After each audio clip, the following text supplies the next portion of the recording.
السلام علیکم دوستو، حنین ٹی وی کی ویڈیو میں خوش آمدید۔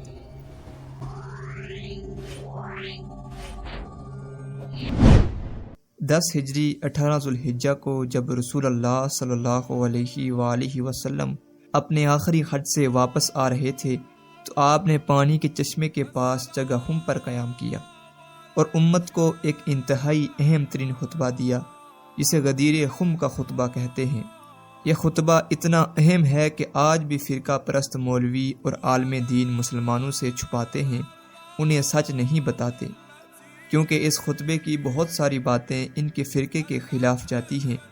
سو یہ لوگ طرح طرح کی کم درجہ ضعیف روایتوں کو پیش کر کے اس خطبے کو دبانے کی کوشش کرتے ہیں، اور پچھلے 1400 سال کے اندر اور پچھلے 5 سال کے اندر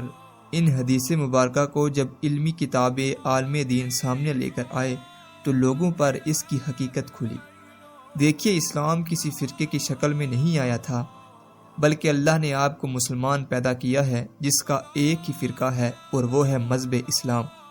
مسلمانوں کی تعلیمات اور اس کی احکامات کا مرکز صرف قرآن و حدیث ہے، اور اس ویڈیو میں ہم اسی حوالے سے بات کریں گے۔ اور اگر آپ اس ویڈیو کو اپنے فرقے کی نسبت سے بنا دیکھے پہلے سے جج کرنا چاہتے ہیں تو برائے مہربانی آپ اسے مت دیکھیے، یہ آپ کے لیے نہیں ہے۔ لیکن اگر آپ خود کو مسلمان کہتے ہیں اور بنا فرقے واریت کی حقیقت کو جاننا چاہتے ہیں تو یہ ویڈیو آپ کی زندگی کی اہم ترین ویڈیو ثابت ہوگی، کیونکہ یہ آپ کی سوچ کو ہمیشہ کے لیے بدل کے رکھ دے گی۔ یہ حقیقت بتانا اس لیے بھی ضروری ہے کہ مجھ جیسے دین کے طالب علم سے بھی بروز قیامت اللہ سوال کرے گا کہ تم نے حق جان کر بھی اسے لوگوں تک کیوں نہیں پہنچایا، اور اللہ قیامت کے دن آپ سے بھی سوال کرے گا کہ آپ نے اس کو سن کر اور اس کی تصدیق کر کے پھر بھی اس کے سچا ہونے کا انکار کیوں کیا، چاہے وہ بات تمہارے فرقے کے خلاف اور تمہارے مخالفوں کے حق میں کیوں نہ جا رہی ہو۔ سب سے پہلے ان حدیث کے بارے میں بات کرتے ہیں جس کے اندر غدیر خم کا ذکر ہے، کیونکہ قرآن مجید کے بعد صحیح حدیث کی دونوں کتابیں صحیح مسلم اور صحیح بخاری کے اندر یہ موجود ہے۔ یہ اتنی بار روایت ہوئی ہے کہ مسلمانوں کے تمام بڑے فرقے اس پر متفق ہیں کہ یہ صحیح حدیث ہے۔ یہ مسلسل اتنی بار بیان ہوئی ہے کہ جھوٹ ہو ہی نہیں سکتی۔ قرآن اور حدیث میں بنیادی فرق یہ ہے کہ قرآن کریم جیسے آسمان سے اللہ کی طرف سے نازل ہوا بالکل ویسے ہی انہی الفاظوں کے ساتھ محفوظ ہے، جبکہ حدیث مبارکہ کو مفہوم کے الفاظ سے محفوظ کیا گیا ہے کہ کئی صحابہ کرام نے ایک ہی حدیث کو اپنے الفاظوں کے اندر بیان کیا ہے، مگر ان سب کا مفہوم جبکہ ایک جیسا تھا تو یہ بالکل صحیح حدیث یا متفق حدیث بن جاتی ہے، جیسے کہ غدیر خم کے کیس میں ہے۔ کیونکہ یہ ضروری نہیں کہ ایک ہی خطبے کے الفاظ ہر ایک شخص کو یاد ہوں، کیونکہ اس وقت نہ ویڈیو ریکارڈنگ تھی اور نہ ہی وائس ریکارڈنگ تھی، لہٰذا ایک ہی خطبے کے متعلق ہمیں کئی حدیث ایک ہی مفہوم کے ساتھ کئی جگہ پر ملتی ہیں۔ سب سے وضاحت سے اس غدیر خم کے خطبے کی تفصیلات صحیح مسلم 62-25 میں ملتی ہے۔ تابعین ایسے لوگوں کو کہتے ہیں جنہوں نے رسول اللہ صلی اللہ علیہ وآلہ وسلم کو نہیں دیکھا اور نہ ہی ان کی صحبت میں رہے، بلکہ آپ کے صحابہ کو دیکھا اور ان کی صحبت میں رہے۔ اس حدیث مبارکہ کے مطابق 3 تابعین رسول اللہ صلی اللہ علیہ وآلہ وسلم کے سابقون اور اولون، یعنی اسلام کے آغاز میں ہی مسلمان ہونے والے چند لوگوں میں سے ایک معتبر صحابی حضرت زید بن ارقم کے پاس گئے۔ ان تینوں میں سے ایک تابعی کا نام تھا حسین بن صبرہ۔ انہوں نے زید بن ارقم سے کہا کہ زید، اللہ نے آپ کو خیر کثیر عطا کی ہے، اللہ نے آپ کو رسول اللہ صلی اللہ علیہ وآلہ وسلم کی زیارت عطا کی ہے، آپ نے رسول اللہ کی بات سنی، ان کے ساتھ مل کر جہاد کی، ان کی امامت کے اندر نمازیں پڑھی، آپ ہمیں رسول اللہ صلی اللہ علیہ وآلہ وسلم کی کوئی حدیث سنائیے۔ حضرت زید بن ارقم رضی اللہ تعالی عنہ اس وقت کافی بوڑھے ہو چکے تھے۔ کہنے لگے، بھتیجے، میری عمر بہت زیادہ ہو چکی ہے، زمانہ بیت گیا اور میری یادداشت بھی بہت کمزور ہو چکی ہے۔ رسول اللہ صلی اللہ علیہ وآلہ وسلم کی کافی حدیث جو مجھے یاد تھی ان میں سے میں کافی بھول چکا ہوں، پر ہاں ایک حدیث مجھے آج بھی بالکل صحیح یاد ہے جو میں تمہیں بیان کر دیتا ہوں کہ رسول اللہ صلی اللہ علیہ وآلہ وسلم آخری حج کے خطبے سے واپسی پر مکہ اور مدینہ کے درمیان واقع خم کے پانی کے مقام پر خطبہ دیتے ہیں، اور آپ صلی اللہ علیہ وآلہ وسلم نے پہلے اللہ کی حمد و ثنا بیان کی اور اس کے بعد ہمیں واعظ و نصیحت کی، اور اس کے بعد فرمایا کہ اے لوگو، میں بھی انسان ہوں، قریب ہے کہ میرے رب کا بھیجا ہوا موت کا فرشتہ موت کا پیغام لے کر آئے اور میں اسے قبول کر لوں، لیکن میں اپنے بعد تم میں دو بڑی باری چیزیں چھوڑ کر جا رہا ہوں۔ پہلی تو ہے اللہ کی کتاب جس میں ہدایت اور نور ہے، اور اللہ کی کتاب کو تھامے رہو اور اسے مضبوطی سے پکڑے رہو۔ یعنی آپ صلی اللہ علیہ وآلہ وسلم کا پیغام تھا کہ یہ کتاب آپ کو گمراہی اور فرقہ واریت کی لعنت سے بچائے گی، اس لیے ہر معاملے کے اندر صرف اسی سے ہدایت حاصل کرنا۔ پھر فرمایا کہ دوسری چیز ہے میری اہل بیت، میں تمہیں اپنی اہل بیت کے بارے میں اللہ کا خوف دلاتا ہوں، یعنی ان کے معاملے کے اندر اللہ سے ڈرنا، میرے بعد ان پر ظلم مت کرنا۔ یہ الفاظ آپ نے مسلسل 3 بار دہرائے۔ زید بن ارقم کے ان الفاظوں کو سن کر حسین نے کہا کہ اے زید، آپ صلی اللہ علیہ وآلہ وسلم کی اہل بیت یعنی گھر والوں سے مراد کون لوگ ہیں؟ کہ آپ صلی اللہ علیہ وآلہ وسلم کی ازواج محترات یعنی پاک بیویاں بھی اہل بیت کے اندر شامل ہیں؟ زید نے کہا کہ ازواج محترات بھی اہل بیت کے اندر داخل ہیں، لیکن اصل میں اہل بیت وہ ہیں جن پر زکوٰۃ حرام ہے۔ زید نے کہا کہ علی، عقیل، جعفر اور عباس کی اولادیں، یعنی آسان الفاظوں میں حضرت علی رضی اللہ تعالی عنہ اور ان کے تمام بھائی، یعنی رسول اللہ صلی اللہ علیہ وآلہ وسلم کے چچا ابو طالب کے بیٹے۔ حسین نے کہا کہ کیا ان پر صدقہ حرام ہے؟ زید بن ارقم نے کہا کہ ہاں۔ نجران کے عیسائی ایک بار رسول اللہ صلی اللہ علیہ وآلہ وسلم سے اسلام پر مناظرہ کرنے کے لیے آئے، لیکن تمام دلائلوں کے باوجود جب نہ مانے تو کہنے لگے کہ آپ ہم سے مباہلہ کر لیں، یعنی آپ صلی اللہ علیہ وآلہ وسلم اپنے گھر والوں کو ایک میدان کے اندر لے آئیں اور ہم بھی اپنے گھر والوں کو، اور دونوں اللہ سے دعا کریں کہ وہ جھوٹے شخص کو تباہ کر دے۔ تب آپ صلی اللہ علیہ وآلہ وسلم نے اپنے گھر والوں سے بی بی فاطمہ رضی اللہ تعالی عنہا، حضرت مولا علی رضی اللہ تعالی عنہ، امام حسن اور امام حسین کو لے کر گئے، جنہیں آتا دیکھ کر عیسائی خوف زدہ ہو کر واپس بھاگ گئے، کیونکہ ان کو اندازہ ہو چکا تھا کہ اللہ ان پاک ہستیوں کی دعا کو کبھی رد نہیں کرے گا۔ مگر اس ایک واقعے سے ثابت ہو گیا کہ رسول اللہ صلی اللہ علیہ وآلہ وسلم کی اصل اہل بیت یعنی آپ کے گھر والوں میں کون کون شامل ہے۔ پر اس حدیث کو آپ نے بچپن سے لے کر آج تک تو یقیناً سنا ہوگا، لیکن آپ نے تو بس یہی سنا ہوگا کہ اللہ کے رسول نے اپنے آخری خطبے کے اندر یہ فرمایا تھا کہ میں تمہارے اندر اللہ کی کتاب اور اپنی سنت چھوڑے جا رہا ہوں، اسے مضبوطی سے پکڑے رکھنا۔ لیکن آپ نے کسی بھی ممبر کے بڑے خطبے میں غدیر خم کا مکمل خطبہ نہیں سنا ہوگا کہ آپ نے قرآن کے ساتھ ساتھ 3 مرتبہ اپنے گھر والوں کا ذکر کر کے فرمایا کہ ان کے معاملے میں اللہ سے ڈرنا، ان پر ظلم مت کرنا۔ مگر رسول اللہ صلی اللہ علیہ وآلہ وسلم کی وفات کے فوراً بعد یہ ظلم و ستم ایسا شروع ہوا کہ آج تک نہیں رکا، کیونکہ مولا علی علیہ السلام کو بنو امیہ کے جن لوگوں نے شہید کیا اور ان کے بعد ان کی اولاد امام حسن علیہ السلام کو زہر دیا اور امام حسین علیہ السلام اور ان کی گھر والوں کو کربلا کے اندر شہید کیا۔ امام حسین علیہ السلام کے بیٹے زین العابدین جو کہ بیماری کی وجہ سے کربلا کے اندر شریک نہ ہو سکے، ان کی نسل سے رسول اللہ صلی اللہ علیہ وآلہ وسلم کی اہل بیت کی نسل آگے بڑھی، جنہیں ایک ایک کر کے پھر سے بنو امیہ اور بنو عباس کی نسل نے زہر دے کر اور کبھی قتل کروا کر اور کبھی اذیتوں میں ڈال کر انہیں شہید کروا دیا، اور یہاں تک کہ آپ کی نسل سے آخری امام یعنی امام مہدی کا ظہور ہونا باقی ہے، اور پھر سے وہی اہل بیت کے دشمن ان کے خلاف بھی ایسے ہی کھڑے ہوں گے جو کہ مولا علی علیہ السلام کے دور کے اندر جنگ کرنے والے تھے، یعنی اہل شام اور بنو امیہ۔ رسول اللہ صلی اللہ علیہ وآلہ وسلم کے چچا کے باقی بیٹوں یعنی مولا علی علیہ السلام کے علاوہ جعفر، عقیل اور عباس کے ساتھ بھی بنو امیہ نے بالکل یہی سلوک کیا۔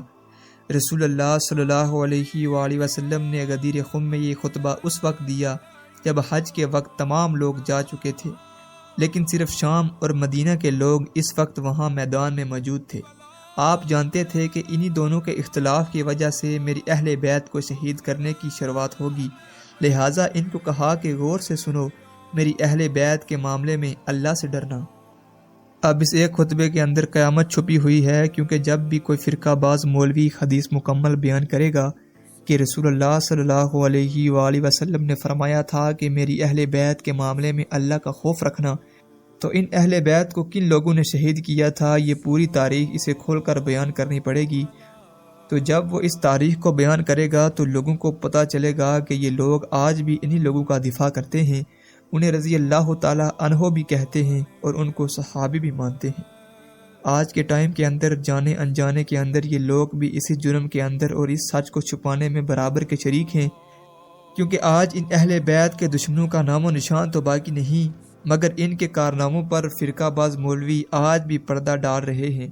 لیکن سچ کی خاصیت یہی ہے کہ وہ کبھی چھپتا نہیں۔ اہل سنت اور اہل تشیع کا سب سے بڑا اختلاف ہی اسی بات کا ہے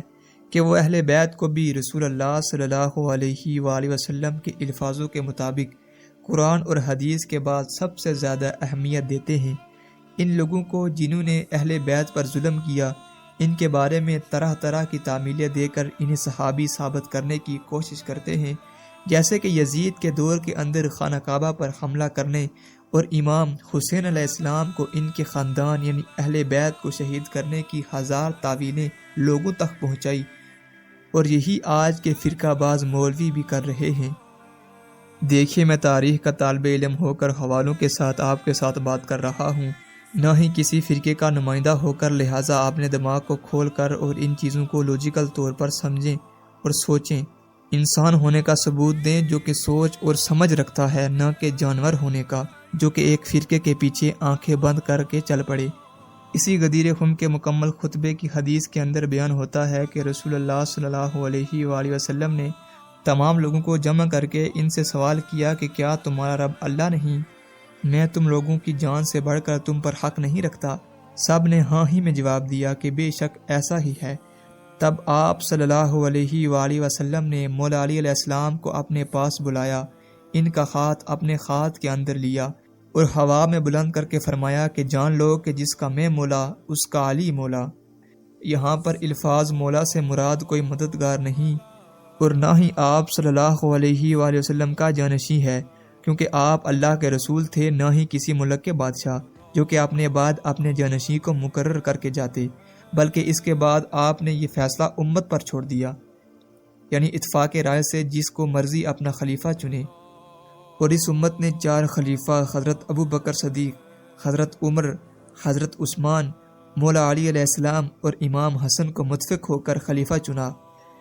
جنگ صفین کے موقع پر جب اہل شام سے جنگ ہونی تھی تو مولا علی علیہ السلام نے تمام صحابہ کرام کو ایک بڑے میدان کے اندر جمع کر کے فرمایا کہ کیا تم گواہی نہیں دیتے کہ رسول اللہ صلی اللہ علیہ وآلہ وسلم نے فرمایا تھا کہ جس کا میں مولا اس کا علی مولا؟ یعنی آپ یہ کہنا چاہتے تھے کہ رسول اللہ نے جسے تمہارا امام بنایا تھا، کیا وہ کبھی بھی کسی کو ناحق قتل اور اپنے ہی لوگوں پر کسی بھی جنگ کو مسلط کر سکتا ہے؟ 30 صحابہ نے گواہی دی کہ ہاں، ہم بھی غدیر خم کے میدان میں موجود تھے اور ہم نے یہ الفاظ اپنے کانوں سے سنے، کیونکہ زیادہ تر صحابی جو کہ اس وقت خطبے میں موجود تھے اس وقت وفات پا چکے تھے۔ حضرت ابو ذر غفاری کے ایک غلام تھے جو کہ جنگ جمل کے اندر مولا علی علیہ السلام کے ساتھ موجود تھے، لیکن جب جنگ ختم ہوئی تو وہ مدینہ میں ام سلمہ رضی اللہ تعالی عنہا کے پاس آئے، جو کہ رسول اللہ صلی اللہ علیہ وآلہ وسلم کی ایک بیوی تھی۔ انہوں نے ام سلمہ سے بیان کیا، جس کا مفہوم یہ ہے کہ جب میں مولا علی علیہ السلام کے ساتھ تھا، لیکن جب میں نے دیکھا کہ امیر معاویہ کے حق کے اندر اماں عائشہ رضی اللہ تعالی عنہا مولا علی علیہ السلام کے خلاف جنگ جمل میں ہیں، تو میرا ایمان کچھ ڈگمگایا کہ وہ اتنی معتبر شخصیت ہیں، رسول اللہ کی بیوی ہیں، تو میں ان کے خلاف کیسے جنگ کروں؟ لیکن دوپہر آتے آتے مجھے رسول اللہ کی ایک حدیث یاد آئی کہ وہ قوم کیسے کامیاب ہو سکتی ہے جس کی حکمران ایک عورت ہو۔ بس اسی ایک حدیث نے مجھے گمراہی سے بچا لیا اور سمجھا دیا کہ اماں عائشہ رضی اللہ تعالی عنہا اس وقت خطاب پر تھی اور ایک غلط فہمی میں باغی جماعت کا ساتھ دے بیٹھی۔ اس بات کو سن کر ام سلمہ رضی اللہ تعالی عنہا نے جواب دیا کہ تم نے بہت اچھا کیا، کیونکہ میں نے خود اپنے کانوں سے سنا کہ آپ صلی اللہ علیہ وآلہ وسلم نے فرمایا کہ علی اور قرآن قیامت تک ایک ساتھ رہیں گے، یہاں تک کہ حوض کوثر پر مجھ سے آ کر ملاقات کریں گے، یعنی جو قرآن کا مطلب اور مفہوم وہ سمجھیں گے وہی سچ ہوگا۔ چاہے ان کے مخالف جتنی مرضی دلیلیں دیں، مگر علی اس وقت حق پر ہوگا۔ بالکل یہی الفاظ اس وقت آپ نے انصار کے لیے بھی فرمایا تھا کہ اے انصار، تم پر ظلم ہوگا، تم صبر کرنا، یہاں تک کہ مجھ سے آ کر حوض کوثر پر ملنا۔ یعنی مولا علی علیہ السلام اور ان کی اولاد اور آپ کی اہل بیت پر بھی ظلم ہونا تھا۔ یہ بات رسول اللہ صلی اللہ علیہ وآلہ وسلم پہلے سے جانتے تھے، اسی لیے پہلے سے امت کو آگاہ کیا تاکہ وہ گمراہ نہ ہو جائے۔ جب یزید نے امام حسین علیہ السلام کو شہید کیا تو انصار مدینہ نے یزید کی بیعت توڑ دی اور ان پر ہر وہ ظلم کیا۔ واقع ہیرا ہوا، جس کے بعد رسول اللہ کی وہ پیشن گوئی بھی پوری ہوئی جو انصار کے بارے میں تھی کہ تم پر ظلم ہوگا لیکن صبر کرنا۔ پر آپ کبھی بھی قرآن و حدیث کے علاوہ اہل بیت کی فضیلت کا وہ بیان جو کہ رسول اللہ نے اپنے اہل بیت کے بارے میں بیان کیا تھا، اہل سنت کے کسی بھی پلیٹ فارم پر نہیں سنیں گے جس میں کھل کر بتایا جائے کہ اہل بیت کو کس نے کیا کیا ظلم کر کے اور کیوں شہید کیا۔ دیکھیے یہودی اور نصرانی یعنی عیسائیوں کے عالموں کا کیا قصور تھا کہ اللہ نے ان پر اتنا جلال اور غصہ کیا۔ وہ سچ کو چھپا کر لوگوں سے جھوٹ بولتے تھے، سچ کو جان کر بھی اپنے لوگوں سے چھپاتے تھے۔ انہیں رسول اللہ کی آمد کی پیشن گوئیاں اور آپ کی نبوت کی نشانیاں بھی اپنے لوگوں سے چھپائی۔ آج اہل بیت پر ظلم کی تاریخ اور احادیث کے مفہوم چھپانے کے بعد ہمارے فرقہ باز مولوی بھی تو یہی کچھ کر رہے ہیں کہ غدیر ہم کی حدیث کا آدھا حصہ بیان کرتے ہیں جبکہ آدھے حصے کو چھپا لیتے ہیں، جو کہ قرآن اور سنت کے مطابق بہت بڑی علمی خیانت اور منافقت ہے۔ اللہ تعالیٰ نے ایسے لوگوں پر لعنت فرمائی۔ یہ لوگ قرآن کو چھوڑ کر صرف اپنے مسلک کو مضبوطی سے پکڑے ہوئے ہیں، جس نے آج امت کو تقسیم کر دیا ہے۔ اگر سب لوگ مل کر صرف قرآن کو اپنا مسلک اور اپنا دین بنا لیں تو وہ دین واپس آ سکتا ہے جو رسول اللہ صلی اللہ علیہ وآلہ وسلم کے دور میں تھا۔ پر افسوس یہ سب کچھ ان کے مفاد کے خلاف ہے۔ اللہ تعالی ہم کو سمجھنے کی اور نیک اعمال کرنے کی توفیق عطا فرمائے، آمین۔